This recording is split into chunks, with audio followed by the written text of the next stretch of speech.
আমাদের মসজিদে খুব দ্রুত তারাবি পড়ে, তাই বাসায় পড়লে কি সমস্যা হবে? মসজিদে তারাবি নামাজে খুব দ্রুত তেলাওয়াত করে, এতে কোনো সমস্যা হবে? সন্তান হওয়ার পর মাথায় চুলের সোনা বা রূপার ওজনে টাকা দান করতে হয়, কতটা সঠিক কিনা? আমি গর্ভবতী, আমার বমি হয়, মাথা ঘুরে, তাহলে আমার রোজার বিধান কি? রোজা রেখে কি রক্তদান করা যাবে?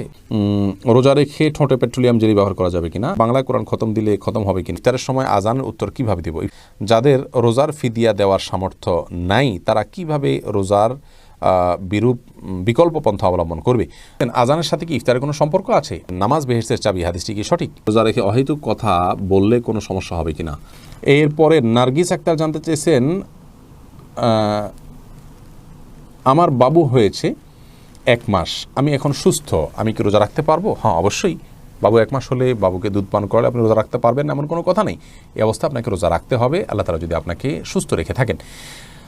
এস আকাশ জানতে চেয়েছেন, আজানের সাথে কি ইফতারের কোনো সম্পর্ক আছে? আজানের সাথে ইফতারের সম্পর্ক নেই। ইফতারের সম্পর্ক সূর্য ডুবার সাথে। সূর্য ডুবে গেছে তারপরে ইফতার করা যাবে, এবং কেউ সূর্য ডোবার যে সময়টা দেয়া আছে একেবারে একজাক্ট এই সময়টার উপর যদি কারোর সন্দেহ থাকে তিনি 1-2 মিনিট অপেক্ষা করবেন, সে ভিন্ন কথা, কিন্তু আজানের সাথে সম্পর্ক নেই। আজান তো যারা দেন তারা সবাই ইফতার করেই তারপর আজান দেন। আমরা যদি আজান শোনার পরে ইফতার করতে হয় তাহলে তারা সবাই যে আগে ইফতার করে তারপর আজান দেন, তাহলে তাদের রোজার কী হবে? মুয়াজ্জিন সাহেবরা তো একটু খেয়ে নিয়ে তারপর আজান দেন বেশিরভাগ ক্ষেত্রেই, প্রায় সবার ক্ষেত্রে।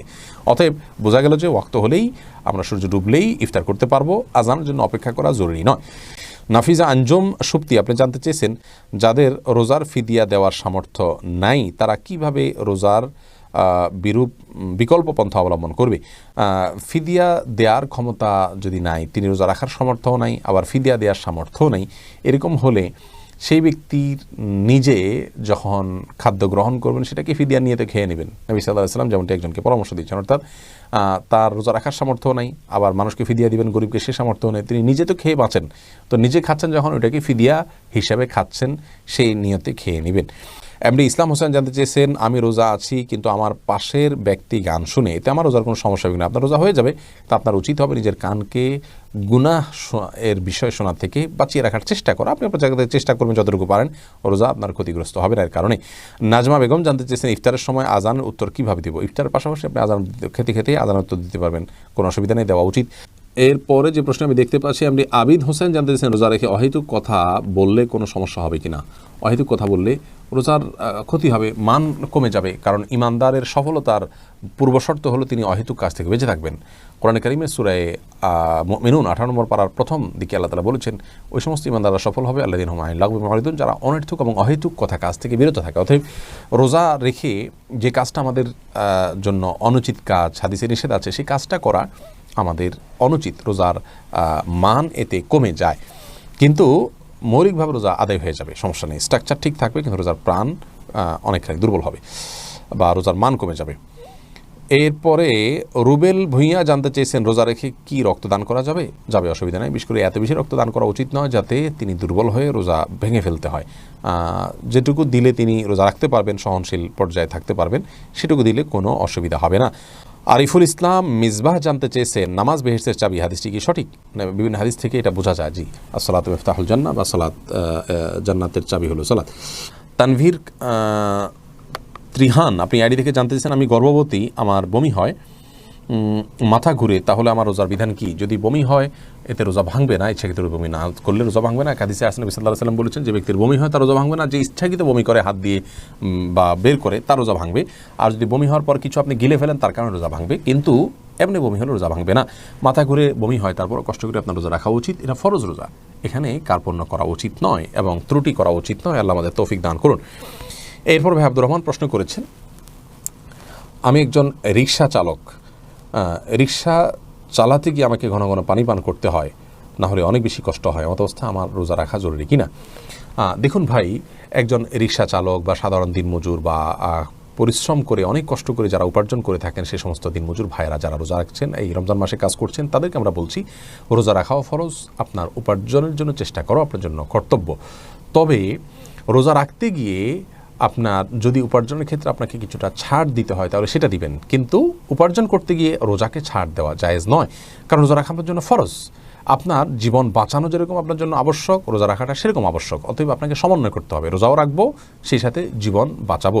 আপনি অন্য সময় 10 ঘন্টা ডিউটি করলে রমজান মাসে একটু কম করবেন, অন্য সময় দিনের বেলা করলে এই সময় রমজান মাসে বেশিরভাগ রাতে ডিউটি করবেন, কষ্ট করবেন, সবর করবেন। আল্লাহ তো জান্নাত দিবেন, যে গরিবকে যে আগে জান্নাত দিবেন, ধনীদের অনেক আগে 500 বছর আগে জান্নাত দিবেন, সেটি কী কারণে দিবে? আমাদের কষ্ট এবং পরিশ্রমের কারণে, সবরের কারণে। আজকে যদি আপনাকে বলা হয় যে আপনি 30 দিন দিনের বেলায় কোনো কিছু পান করবেন না, আহার করবেন না, তাহলে সেক্ষেত্রে আপনি একজন রিক্সা চালক, একজন শ্রমিক, আপনাকে 10 লক্ষ টাকা দেওয়া হবে। আপনি কি করবেন? অবশ্যই প্রয়োজনে রিক্সা চালা বন্ধ করে দিবেন অথবা কমায় দিবেন, তারপরে পানাহার করবেন না, 10 লক্ষ টাকা আপনি জেতার জন্য। তাহলে জান্নাতকে আপনি এই 10 টাকার বিপরীতে রাখুন, দেখবেন আপনার জন্য রোজা রাখাটা অনেক বেশি সহজ হয়ে গেছে ইনশাআল্লাহ তাআলা। এরপরে মাহবুবুল হক রিপন জানতেছেন, সন্তান হওয়ার পর মাথায় চুলের সোনা বা রূপার ওজনে টাকা দান করতে হয়, কতটা সঠিক কিনা? যে এটা সুন্নাত। সন্তান জন্মের পর 7ম দিনে তার চুল কাটা গেলে কেটে সেটার ওজন পরিমাণ সোনা বা রূপা দিবেন। আর যদি কাটলে অসুবিধা হয়, তার স্বাস্থ্যের জন্য ঠান্ডা ইত্যাদি লাগতে পারে, এরকম আশঙ্কা থাকে বা বিভিন্ন সমস্যা থাকে, তাহলে চুলের ওজন পরিমাণ স্বর্ণ আপনি দিয়ে দিবেন, পরবর্তীতে কাটলে পরবর্তীতে দিবেন, কোনো অসুবিধা নেই। সার্জু রিমা এই আইডি থেকে আপনি জানতে চেয়েছেন, রোজা রেখে ঠোঁটে পেট্রোলিয়াম জেলি ব্যবহার করা যাবে কিনা? ঠোঁটে যদি খুব বেশি ফেটে যায়, খুব বেশি বিরক্তির কারণ হয়, তাহলে হালকা করে দিতে পারেন।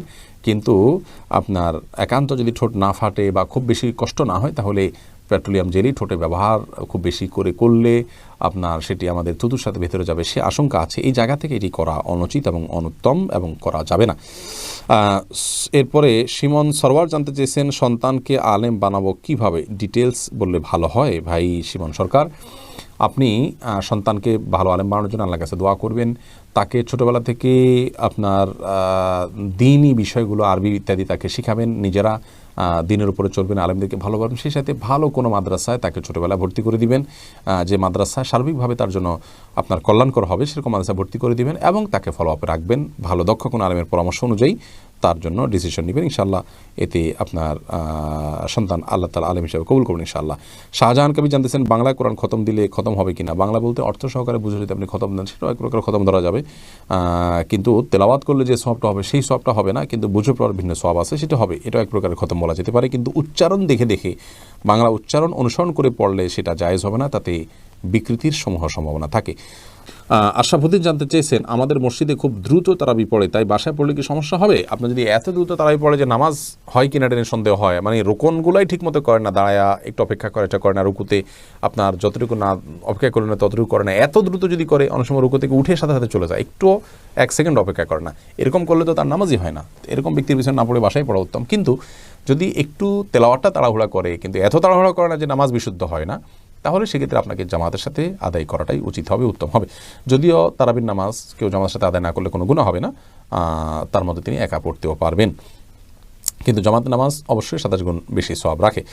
4 মাস ও এরপরে শাহরিয়ার হাসান সিয়াম জানতেছেন, মসজিদ তারাবি নামাজে খুব দ্রুত তেলাওয়াত করে, এতে কোনো সমস্যা হবে? দ্রুত তেলাওয়াত করা উচিত না, যদি করে তাহলে সালাত হয়ে যাবে, কিন্তু খুব বেশি দ্রুত এবং তাড়াহুড়ো করলে তার মানটা কমে যায়। এই মাসুদ রানা জানতে চেয়েছেন, ঘরের টিনে ঘোড়ার ছবি, সেই ঘরে কি নামাজ বা অন্য কোনো ইবাদত করা যাবে? কোনো অসুবিধা নেই। একদল এটা উপরে থাকে, ছোট থাকে, দেখা যায় না, প্রদর্শিত হয় না, আবার হলো এটার সমস্ত অঙ্গ প্রত্যঙ্গ, চোখ কান ইত্যাদি ভালো করে প্রকাশিত না, অতএব এরকম অবস্থায় এটা থাকলে নামাজ হবে না এমন কোনো বিষয় নয়।